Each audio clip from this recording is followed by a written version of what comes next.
ఇప్పుడు కర్ణుడు, కృష్ణుడు వెనకాల వస్తున్న రథాల్లో సాత్యకి, దాని తర్వాత కర్ణుడి యొక్క రథం అంతకంటే వెనకాల వస్తుంది. ఇప్పుడు వాళ్ళు బయలుదేరి వెళుతున్నారు. ఏమిటయ్యా కర్ణ, నీతో ఎన్నో రోజుల నుంచి నేను మాట్లాడదాం అనుకుంటున్నాను. కాబట్టి నేను నిన్నొకటి చెప్తాను నీకు. నువ్వు ఎవరి కొడుకువో నీకు తెలుసా? ఇది ఫస్ట్ ప్రశ్న కర్ణుడిని అడిగేది.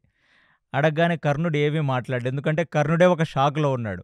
అప్పుడు కర్ణుడు అలాగా చూస్తుండగా, నువ్వు కుంతి యొక్క పూర్వాశ్రమంలో పుట్టిన పిల్లవాడివి.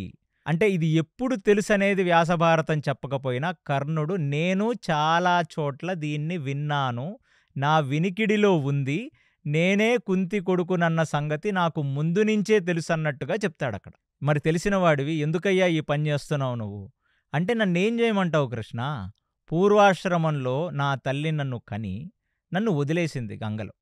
వదిలేసినప్పుడు ఈ సూతుడైన అతిరథుడు, రాధ ఇద్దరూ నన్ను పెంచారు. ఈ సూతుడైన అతిరథుడు ఇంట్లో, ఈ రాధ ఇంట్లో నేను మంచిగా పెరిగాను. నాకు బాల్యంలో ఎలాంటి ట్రామా లేదు.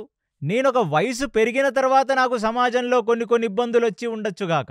అంటే ఏమీ లేని స్థాయి నుంచి ఎక్కడికో వెళ్ళిపోవటం అనేది అలాంటి ఒక కథే కర్ణుడిది.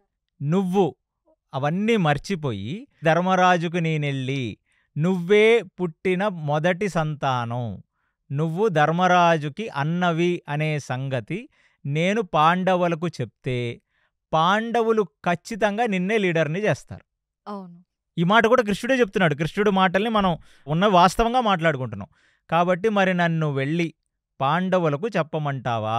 ఎందుకంటే నలుగురు తమ్ముళ్ళు కలిసి అన్న మాట జవదాటకుండా ఉన్నవాళ్ళు పాండవులు, అది వాళ్ళ వ్యక్తిత్వం.